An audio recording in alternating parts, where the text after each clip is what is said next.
ঢাকা 17 আসনের খালেদুজ্জামান, যিনি নিজের পরিচয় না দিয়ে জনাব তারেক রহমানের প্রতিদ্বন্দ্বী হিসেবে পরিচয় দেওয়াটাকেই বেশি গুরুত্ব মনে করে।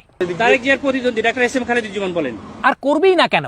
কারণ জনাব তারেক রহমানের প্রতিদ্বন্দ্বী হওয়াটা এটা হচ্ছে তার পুরো জীবনকালব্যাপী তার সবথেকে বড় অর্জন। এই খালেদুজ্জামান আজকে ক্যান্টনমেন্টের মধ্যে গানম্যান নিয়ে প্রবেশ করছে, যেটা ক্যান্টনমেন্টের নিয়ম অর্থাৎ বিধিমালার সম্পূর্ণ বহির্ভূত। বুঝতে পারছি স্যার, আমাদের ক্যান্টনমেন্টের নিরাপত্তার সাথে ক্যান্টনমেন্টের ক্যান্টনমেন্টে কারো নিরাপত্তা প্রয়োজন হলে সেটা সেনাবাহিনী দিবে, অতিরিক্ত গানম্যান নিয়ে সেখানে প্রবেশ করার কোনো সুযোগ নেই।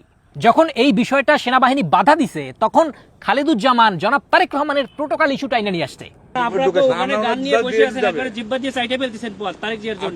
আরে ভাই, আপনি যে জনাব তারেক রহমানের প্রোটোকল ইস্যু টেনে নিয়ে আসছেন, জনাব তারেক রহমানকে আর আপনি কে? জনাব তারেক রহমানের আম্মাকে আর আপনার আম্মাকে? জনাব তারেক রহমানের বাপকেডা আপনার বাপকেডা? আপনি সেইখানে এসে নিজেকে তুলনা করছেন। তারেক রহমানের মতো প্রোটোকল পাইতে হলে আপনাকে তারেক রহমানের মতো করে জন্ম নিতে হবে। বাকবিতণ্ডার এক পর্যায়ে গিয়ে আপনি একটি কথা উচ্চারণ করেছেন যে 5 আগস্ট পরবর্তী সময় নাকি অনেক সেনা অফিসার আপনার পা ধইরা ঝুলা ছিল। বহুত বড় বড় অফিসাররা পা ধরছে 5 আগস্টের পরে আমাদের জায়গা, আমরা কিছু বলি নাই। আরে খালেদ ভাই, জুলাই অভ্যুত্থানে বাংলাদেশ সেনাবাহিনী যদি বাংলাদেশের মানুষের পক্ষে, শিক্ষার্থীদের পক্ষে না দাঁড়াইতো, পুরো ঢাকার শহর মৃত্যু নগরীতে রূপান্তর হইতো।